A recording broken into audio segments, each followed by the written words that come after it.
Hello, and welcome to Chapter 2 of Maintaining Creativity 6, Art and Social Change. Are they two separate topics, or are they inextricably linked? We will attempt to shed some light on that question and others over the next little while. My name is Scott Walker. I am the Executive Director of CSARN and, like many of you, a senior professional artist. We would like to take this opportunity to acknowledge that we live, work, meet, and travel on the traditional territories of Indigenous peoples who have cared for this land now called Canada since time immemorial. We would also like to acknowledge this as part of our covenant with all First Nations to share, respect, and protect the land in the spirit of peace and friendship, and to honor the future generations of all our nations. You are among your colleagues today from Happy Valley, Goose Bay, and Labrador to Vancouver Island and as far south as Dallas, Texas today. For anybody who is new to our organization, CSARN stands for Canadian Senior Artists Resource Network. And we use the term senior to mean anybody who either by age or years of experience considers themselves a senior in their field. Here's how Chapter 2 is going to unfold. Each of our guest stars will make a short opening statement, and then we will discuss today's topic, art and social change.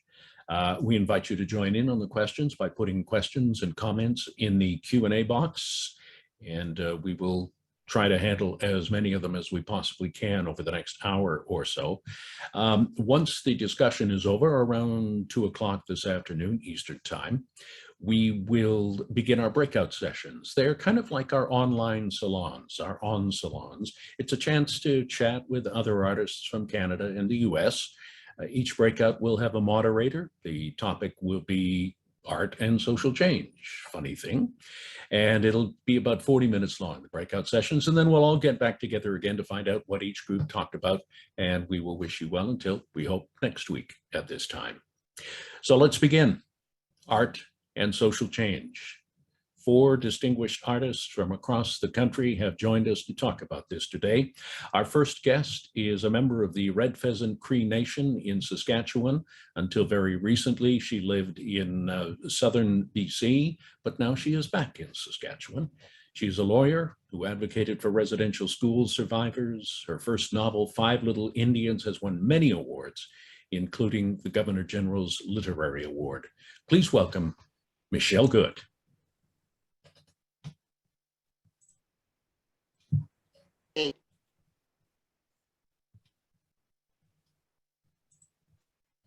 Michelle, over to you. Oh, okay. Thank you. So, well, thank you so much for inviting me to this event. I think it's an important organization, and it's also a very important subject with respect to art and social change, which I entirely believe are inextricably linked. So I'm just going to start with a short reading, and then we will go from there. So this reading is from my book, Five Little Indians, and it's about one of the characters. Her name is Maisie, who has a particularly difficult time. And this reading is about when she's trying to go home after leaving the residential school, and going home was such a difficult thing for survivors, both literally and in terms of being able to find home where home once was. And so that's what this excerpt is about. When they let me out of the mission school, Sister traveled with me all the way to Vancouver and put me on a boat that was supposed to take me home. There were 7 of us girls from the mission school and another 12 boys and girls from other Indian schools who joined up with us to catch the boat and head back up north to our coastal village. 10 years had passed since they dragged me away from my mom, kicking and screaming, and it was the last time I had seen her or my dad. When we got to our village, tired, cold, and hungry, we were herded off the boat in single file. Standing on the beach at the end of the dock were a group of men and women milling around and looking to the dock as we walked toward them. For a moment, the 2 groups just stood there, Kids on the dock, parents on the sand. Then a boy from one of the other schools broke and ran, calling out for his dad. The rest of us ran too, right into that crowd of grown-ups who were supposed to be our parents. We were all pretty much as tall as them now, and everyone was looking at everyone else, looking for something familiar, something to recognize. I didn't know what to do, so I just stood there, hoping one of them was my mom and that she would recognize me. I couldn't pick her out in the crowd. A woman approached me, gently asking if I was Sally. No, not me. Finally, I noticed a woman, her hair wrapped tight in a pale blue scarf, standing at the edge of the group, looking straight at me. I knew it was my mom. Arms open, she ran for me, crying. My mom took me home and gave me tasty things to eat. My dad was out fishing, she said, but would be back in the morning. She said they weren't really sure I would be there that day. The house was smaller than in my memory, but familiar, and the whole evening I just wanted to cry as I took it all in, the place I had been dreaming about for 10 years. My dad came home the next morning and held me so tight. He smelled of wood smoke and fish, and that primal smell tumbled me back in time to a thin memory of me and my mom meeting him at the dock, him tossing me in the air, me laughing so hard my belly hurt. He would carry me home like I weighed nothing, my face in the crook of his neck, rough sea salt rubbing off on my face. They told me that after I was taken, no one told them where I was. They still didn't know which school I'd been sent to. I couldn't help but wonder if they tried to find out. They must have. But the angry question kept rising in me anyway, and their constant affection began to disgust me. I lasted a month. No matter how hard I tried, this place, their house, was no longer home. And these people, though kind and loving, were like strangers pretending to be family. I hitched a ride on a trawler to Prince Rupert, took a bus to Vancouver with the $100 my dad pressed into my hand as my mother stood by crying. Not so long ago, I was at the Balmoral and met a girl from up there. After the expected ritual sharing of who your aunties and uncles are, she told me she was sorry about my mom. I didn't know, but she didn't need to say more. I had so many dreams at the Indian school about going home to her, dreams about sleeping safe in my own room, playing on the beach at ease and without fear, and cooking with her.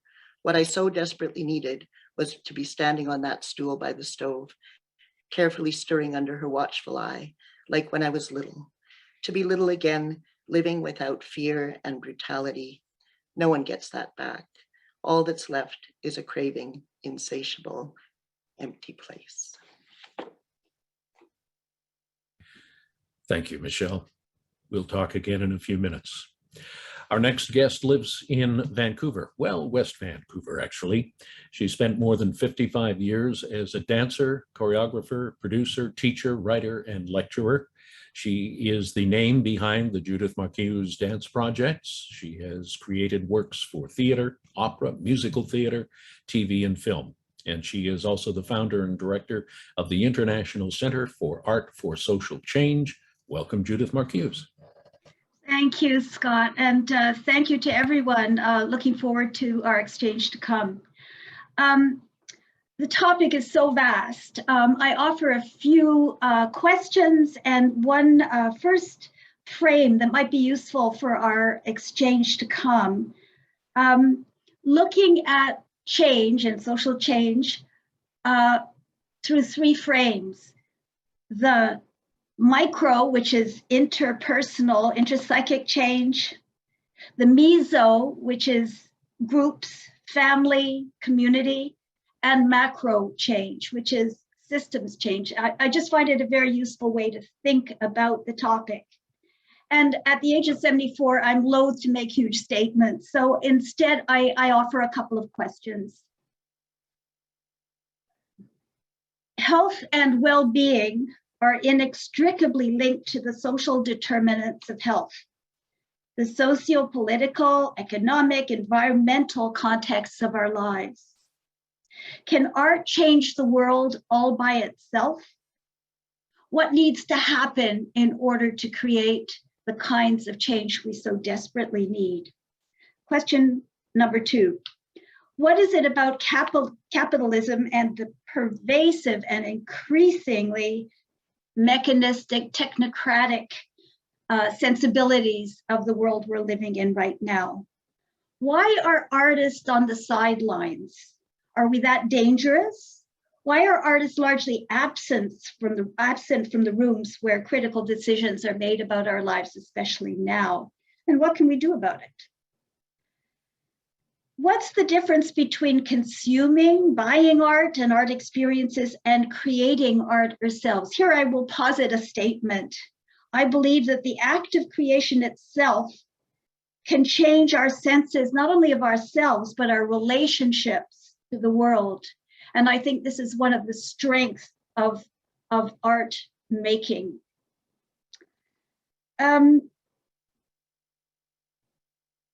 Art asks us to watch, listen, question, reflect, challenge, celebrate, take risks.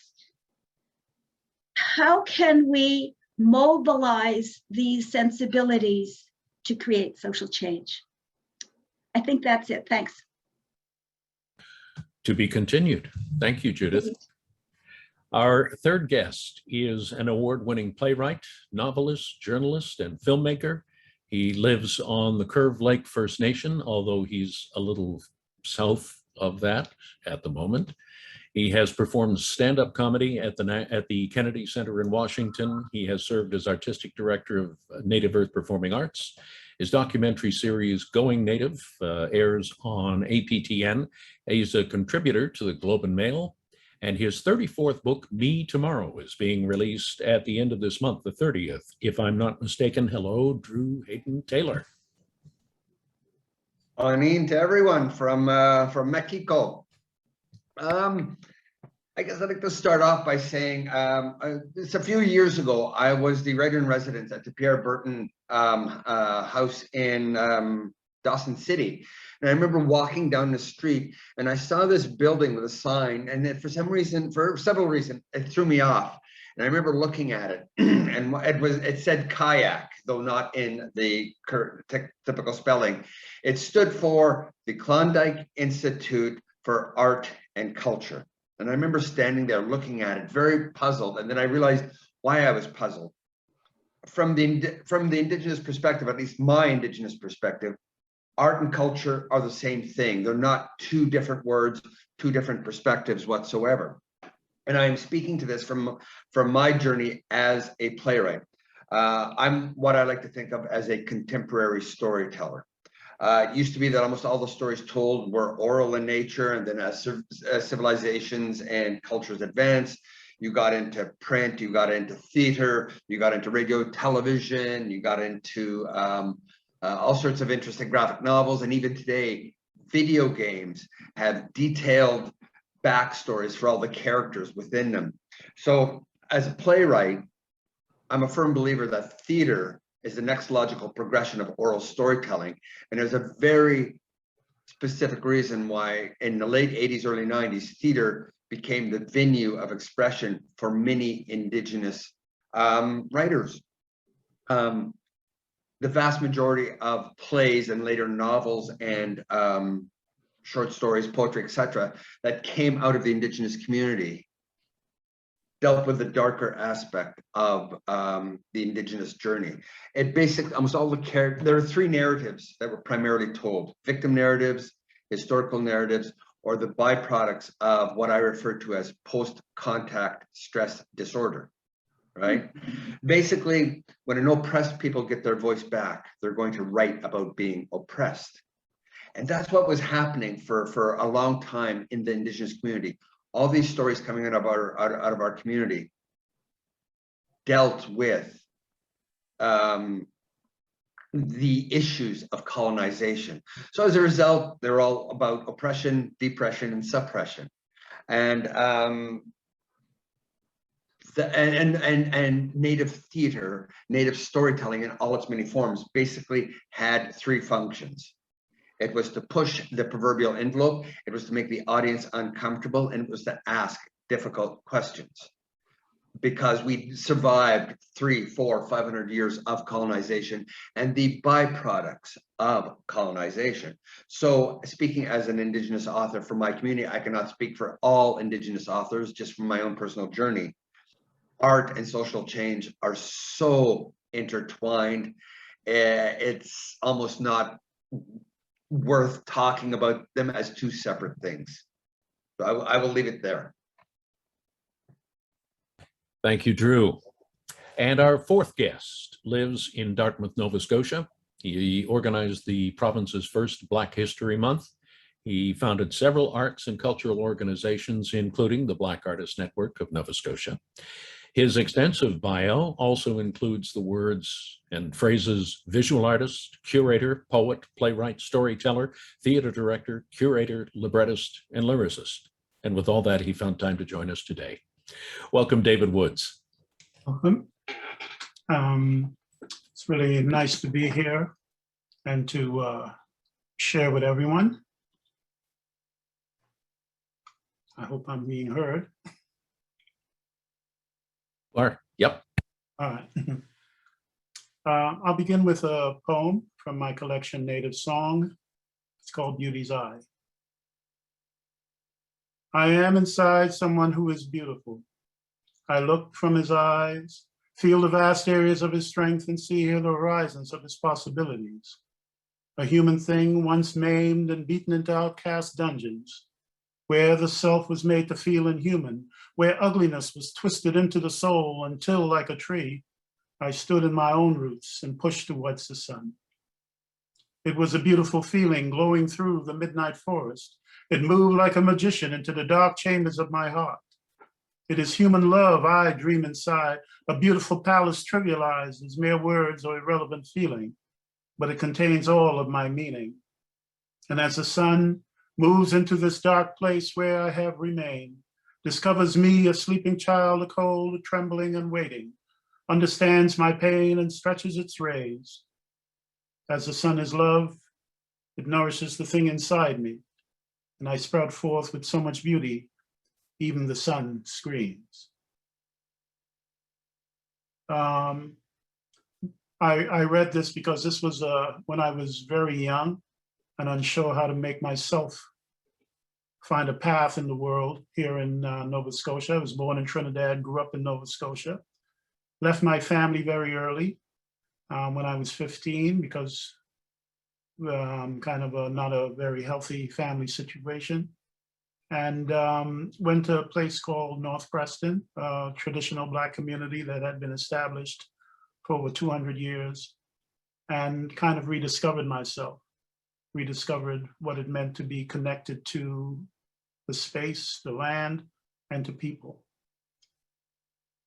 And so art has always been, for me, a voice, a breath, a reconnection.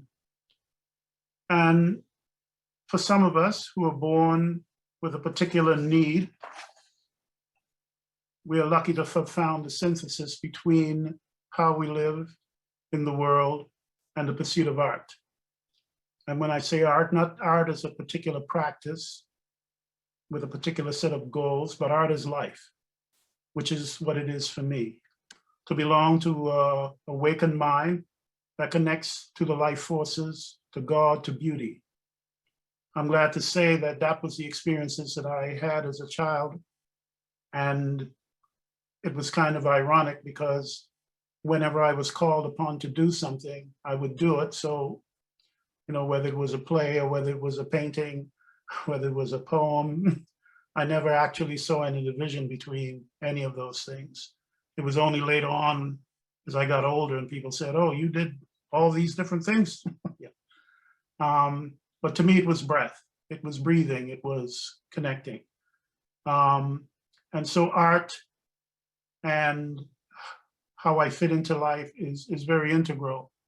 And social change as a construct, I guess we'll talk about it a little bit more, but it has been a very instrumental part of how I've had to work through art, especially living in an oppressed minority whose lives were invisible for many centuries, and being able to contribute art as a way of bringing that voice and that shifting that invisibility to visibility. And we'll talk more about it.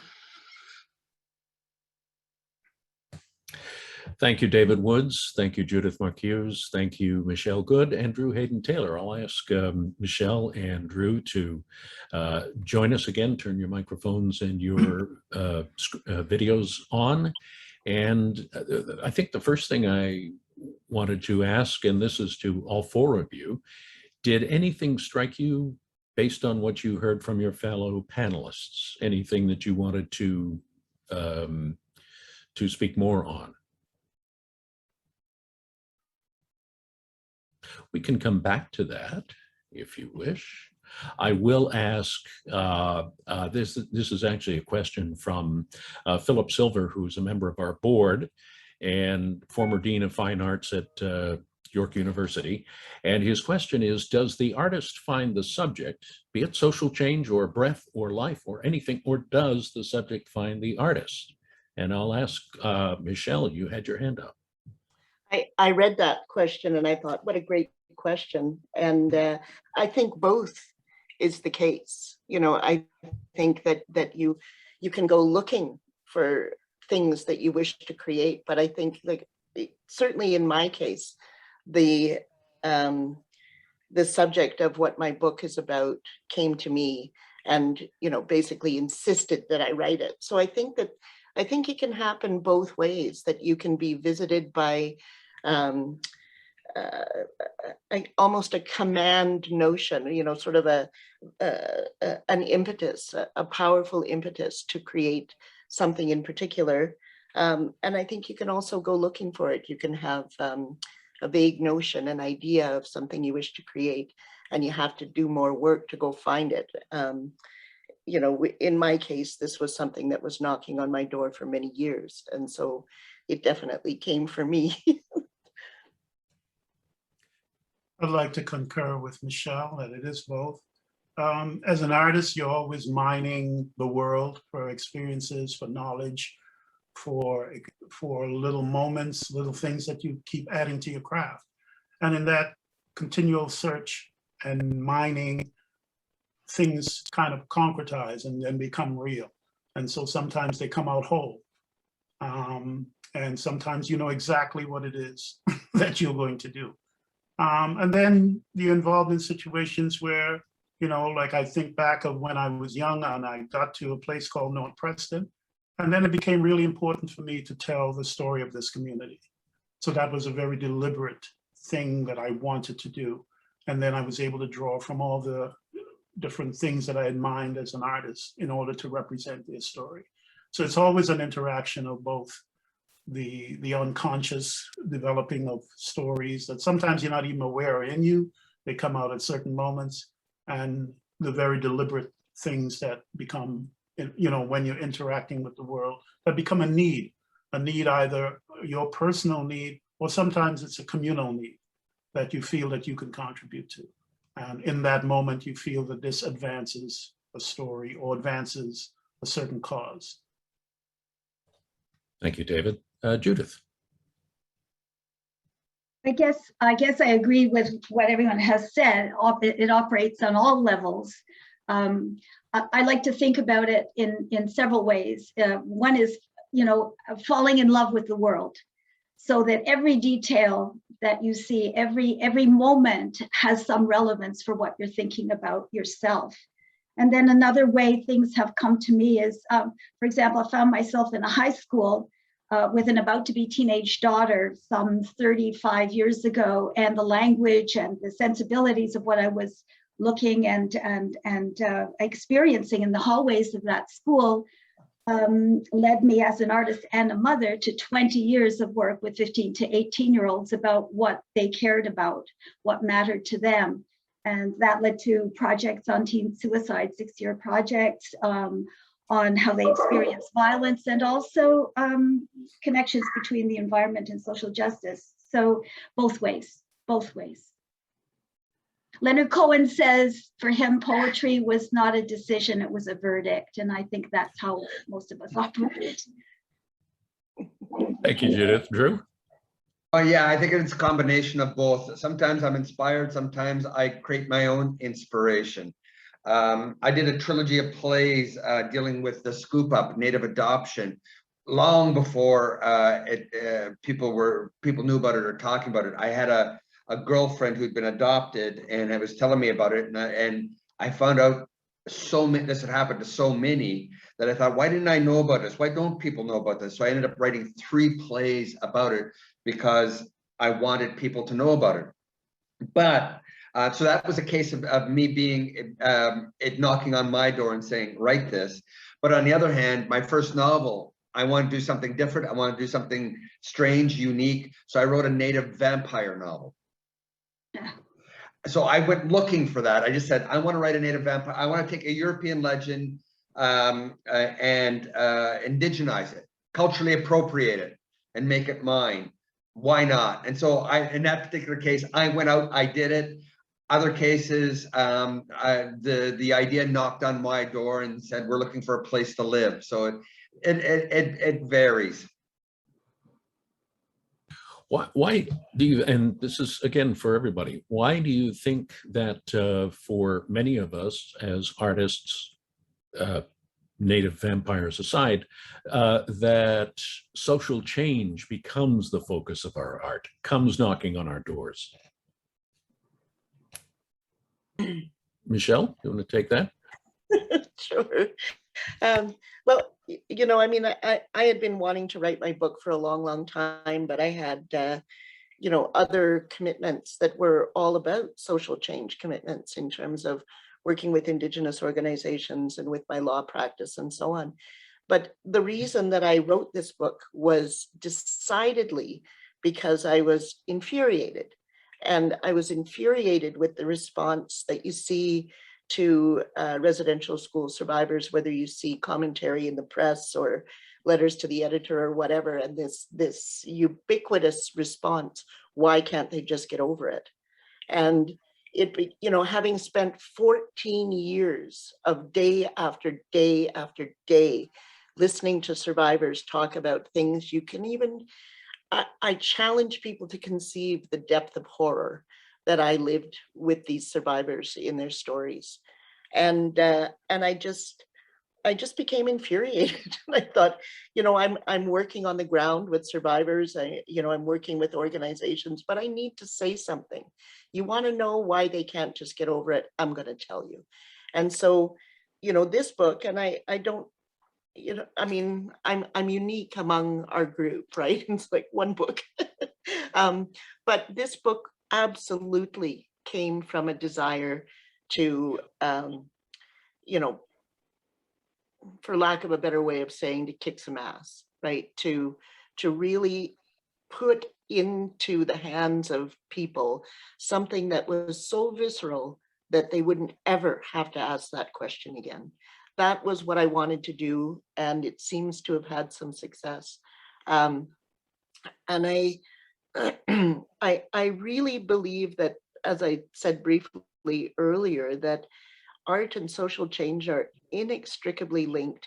Even people that believe that they are engaged in art for the sake of art, they affect change, because, you know, one of the things I say when teaching some writing stuff is that your reader is the co-writer.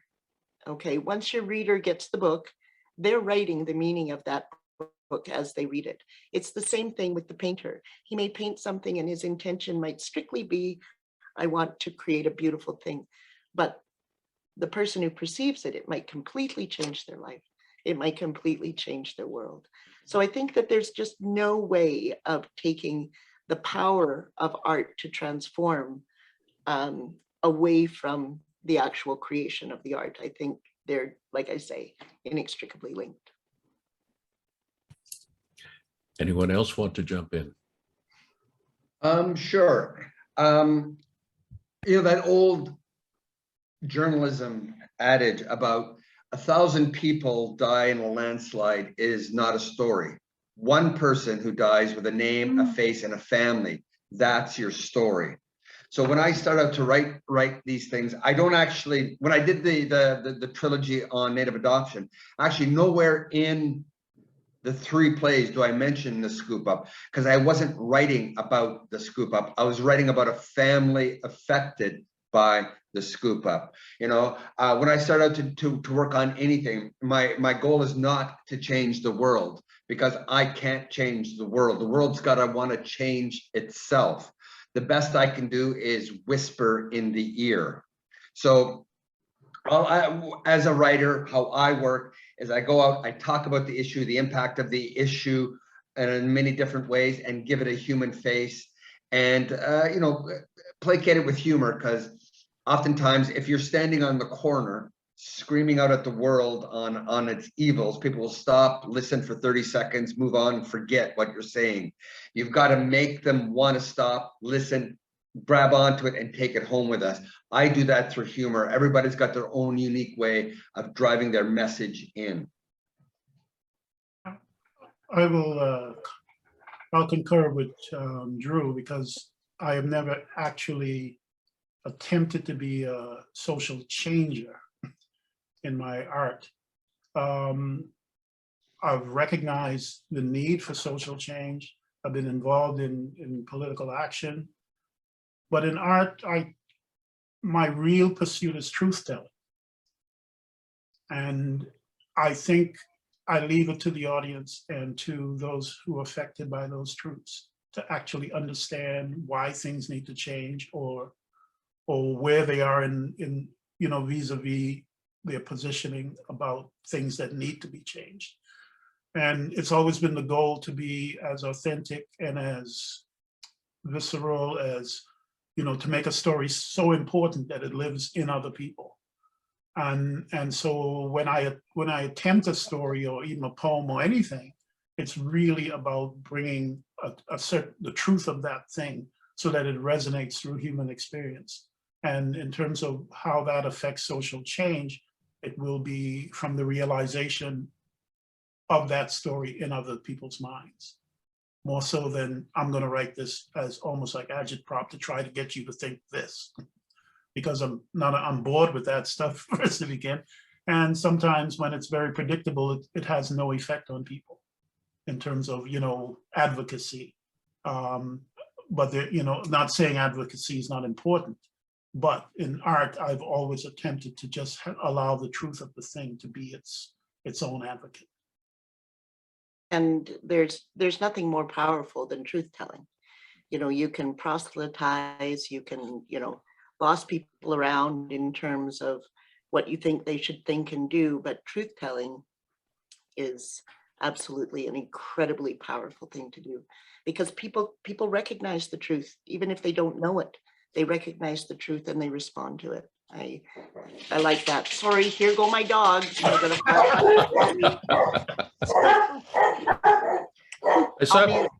It wants to join us. I heard a line once by a comic who said, why do dogs always run for the door? It's hardly ever for them. But that gets me off topic, which is art and social change. And Judith, you had your hand up. You were about to say yeah, something. just a couple of thoughts. You know, the personal is political. Truth telling is really at the essence of art making. And in the work I've been doing for many decades, my work is, I think of my work as one way to nurture truth telling, facilitating that process through arts-based processes. So when groups of people get together to make art together about what matters to them, truths come out and assumptions are broken, because people hear each other talking about why they use that metaphor. What is it that impelled them to create that drawing, that collage? When people stand around something that someone has made on the floor and they talk about what they see, what they feel as they experience that art, then new kinds of truth telling can happen, and dialogue is created, and people can move forward with action if they're so impelled, or simply have more clarity about their own lives. And for me, this is the essence of the work that I've been doing in my own work. there was a different set of goals. But the work with groups of people in Art for Social Change processes, and I work all over the world, and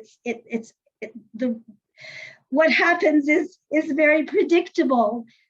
Truth telling happens when people make art about what matters to them. So that's my, yeah. I think I know I'm going to get the quote wrong. I'm pulling this out of the ether of my mind. So I hope I'm getting this correctly. There's a book called The Jungle written by Sinclair Lewis. Am I correct?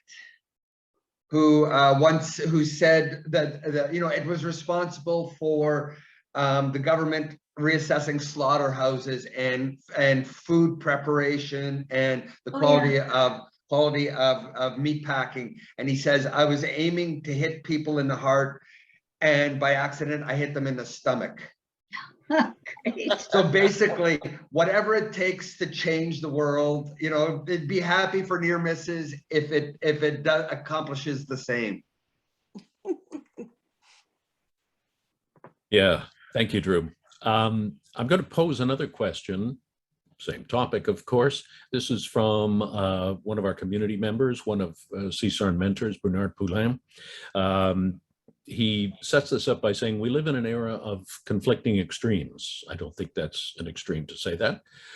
Personal rights and privileges tend to outweigh society's need to coalesce, to join forces in order to deal with catastrophic events, such as the pandemic and ecological deterioration.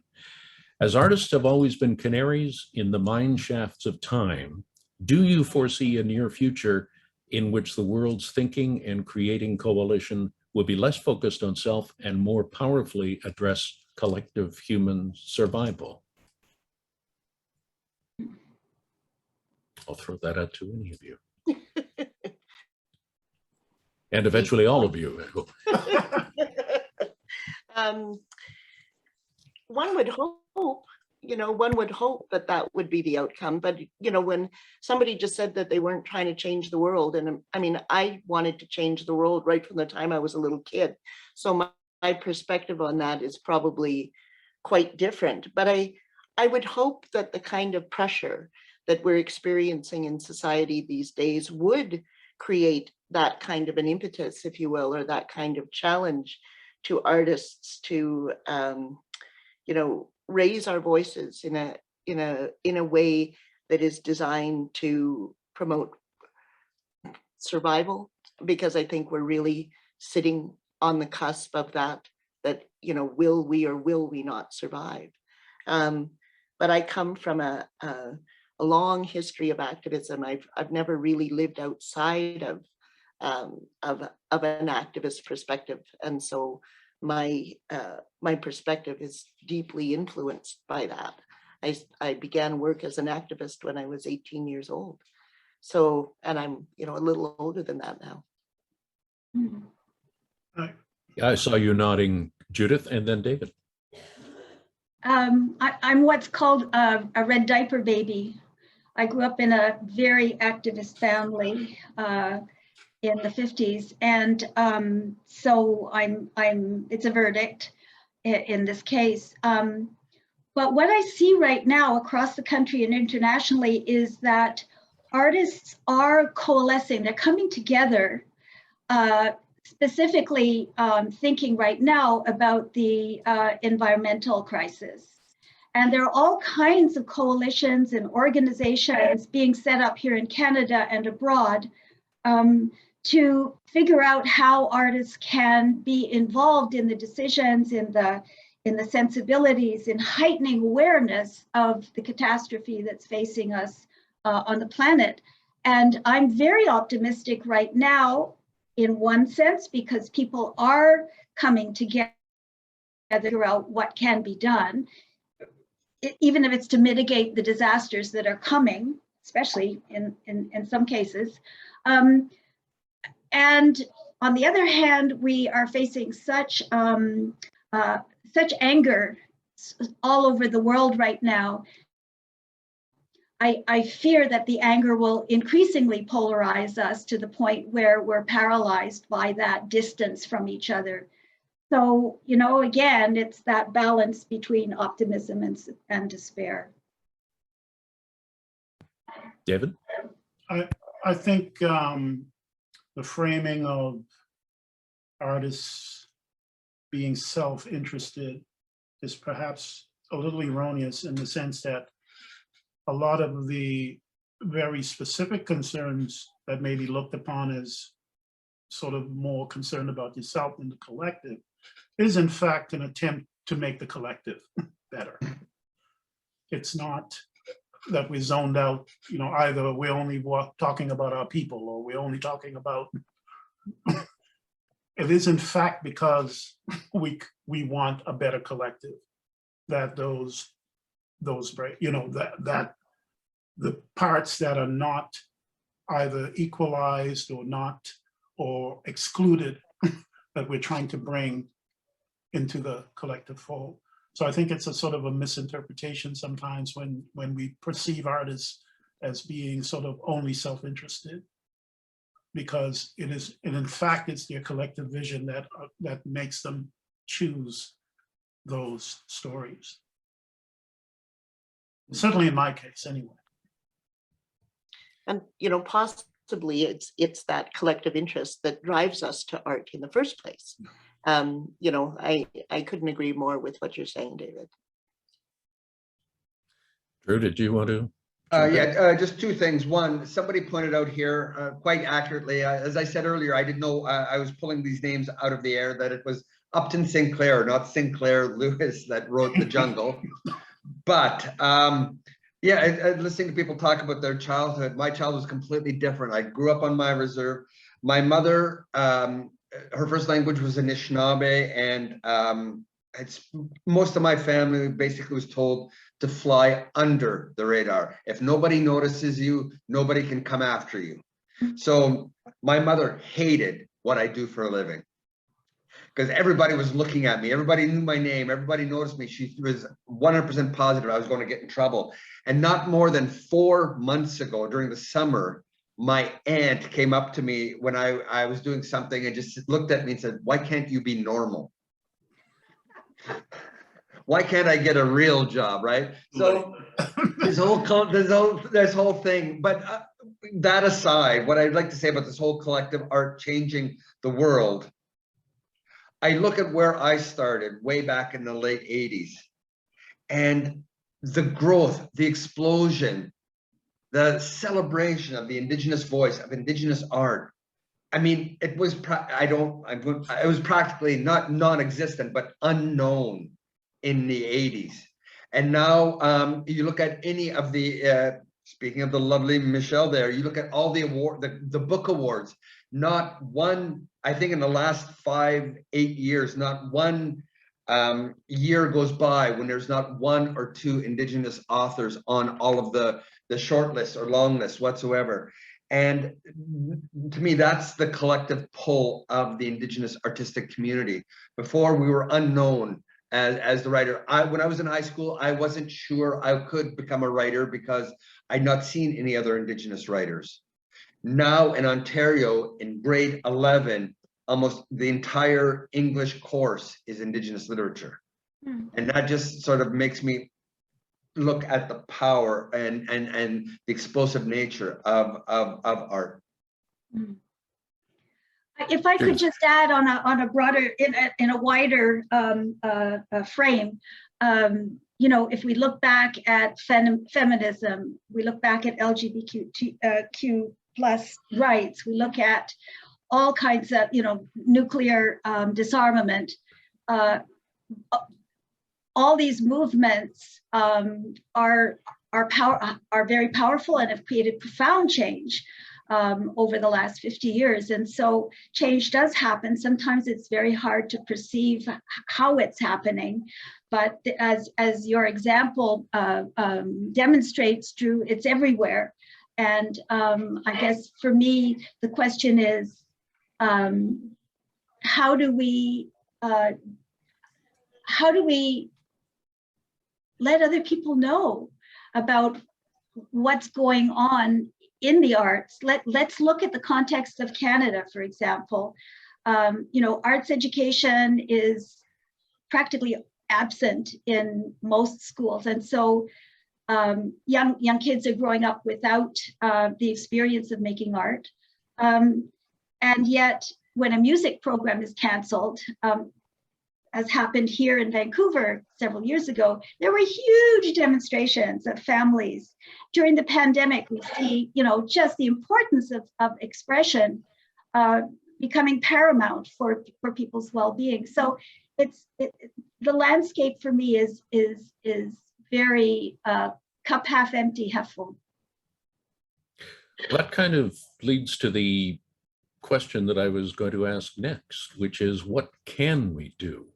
You say that what can we do to raise the consciousness, to raise art as social change? And I think it was you, David, who said art just is social change. There's no getting around it. But how do we take it that next step, or next several steps? Drew was talking about how, before the 80s, there wasn't really any Indigenous literature in the world. In the North American world. And I can take it back a little further because I figure I'm a bit older than Drew. It's the advantage of being 65. I have a long memory. But for us, it was writers like Jeanette Armstrong and Maria Campbell and Lee Miracle, who basically bashed down the door. It was, Jeanette Armstrong basically created an Indigenous publishing body so that Indigenous writers could have some kind of place where they would write, where they could write, where they could publish, where the stories the art could become part of the conversation. And that was in, I think Half Breed was in the 60s. Jeanette's books were in the early 70s. Lee's poetry was coming around in the 70s. But I remember it being nobody offered this place to us to raise our voices. This was a place that we occupied and took over, basically because we wouldn't stop knocking on the door. And then suddenly, well, maybe not so suddenly, the non-Indigenous publishing world began to see the value in Indigenous writing and its import. In terms of reflecting Indigenous reality and documenting the process of Renaissance. I don't know, Drew, if you would agree with that word, but Renaissance that started occurring in the Indigenous community, post as transitions were being made about residential school. Actually, the term I often use is the contemporary Native Indigenous Renaissance, or contemporary Indigenous literary Renaissance. Yeah, exactly. And so, that literature is so critical in terms of articulating what we've been through and, the fact that we're still here and in spite of everything, and we're this tiny percentage of the population. And as Drew says, we're taking the literature, the literary world by storm kind of right now. And so for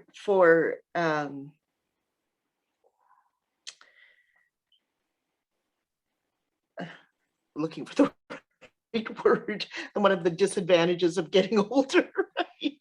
But for disenfranchised segments of the population, I fully believe that the opportunity is not just there. It's a door that you have to knock down, that we've had to knock down. And I think, many of us are seeing those doors open, but it isn't, it wasn't for lack of a phenomenal effort, I guess is what I'm saying. David, did you want to jump in? Not really, but I will contribute. It's kind of intriguing because in the midst of, I grew up in a province where there was no Black history or literature or anything taught at all. There wasn't even a hope of it because there wasn't even a recognition of an experience that actually was older than the province. And Blacks were in that weird middle zone where they were not Indigenous, but they were kind of Indigenous in a sense.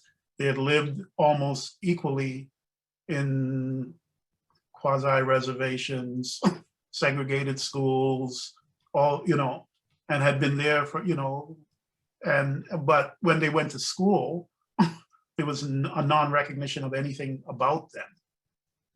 And people had great difficulty with that, in terms of, every school set up a system to avoid Blacks. They were all put in, even though in a majority white school, they were put in segregated classes. In the communities that were large enough, they had segregated schools, on and on and on and on. So you never had any hope of going to an English class and reading anything. You depended on the American radios and televisions and all that to learn. And I had an uncle who made me read, and that was my transformation, but it was never expecting. But yet again, the very poignancy of your need transforms. Out of all of that, for example, emerged, George Eliot Clarke and his fantastic fiery fusion of all the things, my own work. I think of even the United States, in the midst of all that kind of revival, white supremacy. Television is dominated by 3 or 4 writers now that are African descent, that almost half of the new television series, they are the main writers of. So it never really stops. I think as you mine your truth and you actually are a source of new insight into human condition, people gravitate towards it as a human need. So it gives me, I'm not saying it's ever easy, but I'm also, as somebody who's been able to survive as an artist in a very, very difficult place for Black artists, I think there's a human need always to hear truth and new insights. And that gives me hope. You still have to politically change things, curriculums that need to be added to. But but I said, growing up in a place where I could not get it. I couldn't get it from the Black community because they had never, we live in places where never knew their history. They were from the South. They did all kinds of Southern things. They talked Gullah language, but they didn't know what it was because they had never been educated. In North Preston, for example, the grade school for the generation prior to the 70s only went to grade 6. No Black teachers, on and on and on. But all I'm saying is once you collect from all of that and you infuse it, there's also the creation of things that actually are creating insights for the society. And so I've had great kind of hope because I've seen, even in the midst of all this negativity, that people are coming to my work or George Clarke's work or the works of, other great artists across our country. And sometimes unexpectedly so, because you're thinking, they're Black, I don't see, or the old adage in the old days, if they're Black, maybe people are not interested in them. But again, when you are mining new insights, or doesn't matter who you are, I think part of it, the society is actually looking for things at all times, even beyond the sort of different dichotomies that people exist under. When they hear a new voice, it's like when they hear a new song or a new singer. It's like rap music, the good part, not the crap that's on now. When that first became a thing, it had nothing, everybody, that became the voice of all peoples, all young people all across the world. They saw something in it that they could express.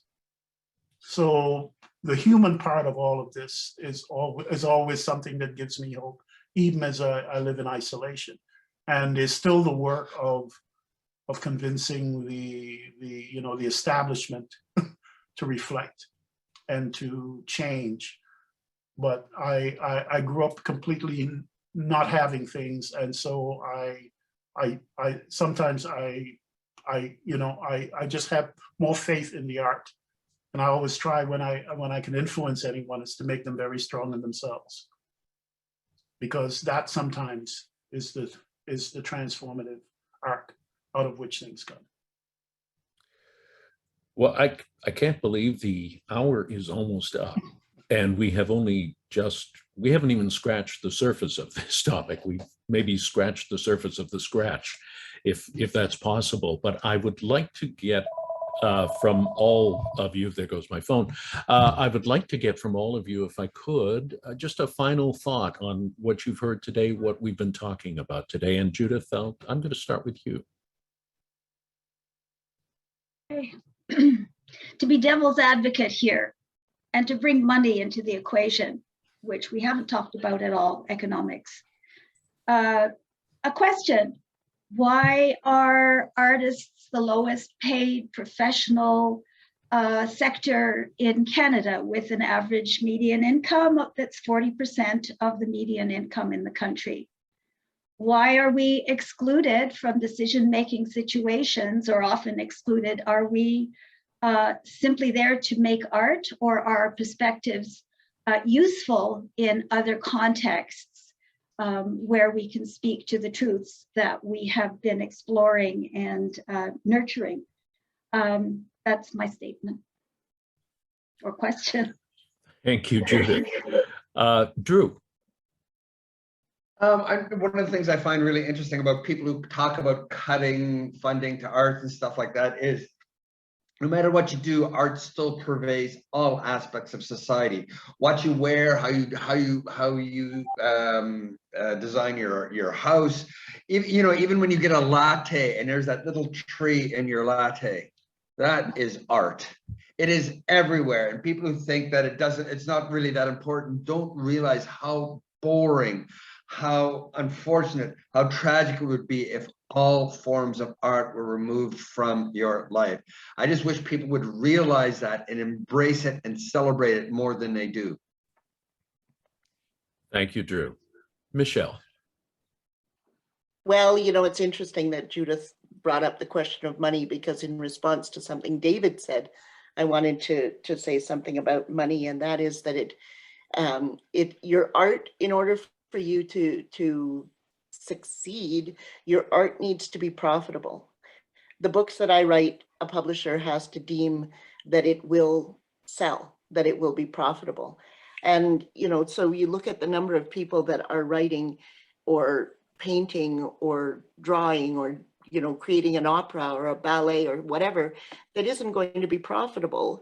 And because that's the economic foundation of our society, that potentially beautiful piece of art is not placed in the world in a meaningful way.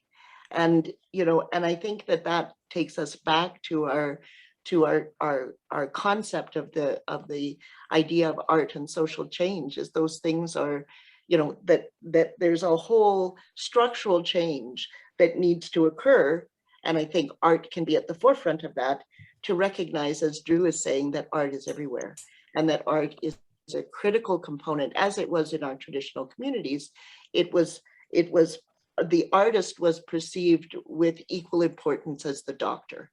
And that's, I think, or the person who was passing on the indigenous, the traditional knowledge, or, whomever. And it would be just such a wonderful thing if we could find art placed with that importance again someday. I'm forever hopeful. Thank you, Michelle. And David. Not sure if I have a summary thought. Just sort of absorbing stuff. I think that we have always, as artists, a unique opportunity to create vision and transform societies by the very nature of what we do. There are books written hundreds of years ago that influence, me reading Ezra Pound, a few of his poems, Harold Pinter back in the 70s, completely transformed my life. And I didn't have to do anything except get the book. And thank my uncle for making me a reader of anything, didn't matter where I was in the world. So it's that process, you know, of you know, I look at some young kids now who, Shante Grant, a few other people who I practice that giving back to, giving them certain selective books that I felt would affect their minds, and then they became writers and all these other things. So it's just always about just us continuing, because we can't always affect, you know, we live in a capitalist society and it has certain ways that it operates. And but you know, for us, it's always the battle of telling you know, of being truthful to ourselves and sharing our works. Because once we get the mind, you know, I said a lot of us are poor because we ain't had no intentions of doing anything except doing this. It's not that we can't, you know, stop and get a job. I gave up all kinds of jobs because I couldn't be away from this thing. So it, you know, in a sense, we're kind of oppressed and on the underclass, but in another sense, there's a richness that goes beyond just the way, you know, how society perceives us. There's a certain elevation of who we are when I walk around and how I feel connected to things, even though I wasn't even born here. You know, it's because of art. So we continue that process, and you know, and the county council is a lot better now. I mean, just to put a little plug in there, they fund more things now than before, and so we just continue the journey, you know. Thank you, David, and thank you all of you. None of us is normal, I think, as Drew, as you pointed out. Yourself, buddy. Maybe some of us are less normal than others. Does that make it feel better? I know, yeah. I know. I was just basically just quoting Drew, but we yes, we all find ourselves in different places on the normal scale. Yes, it's a broad range. It's subjective. Isn't it all? Isn't it all? The reason I mentioned that is because I think of everything that has happened in our lifetimes, how society has changed, the social change that has happened since the 50s, in the 60s, and all through our lifetimes. And I think art has been largely responsible for that. And we have that little bit of work that we have contributed to that huge social change. There is much that is yet to do, but as we as senior artists continue to create art, we will continue to affect that change, and so will the artists coming up behind us. So I thank you all for this wonderful discussion. Be well and take care.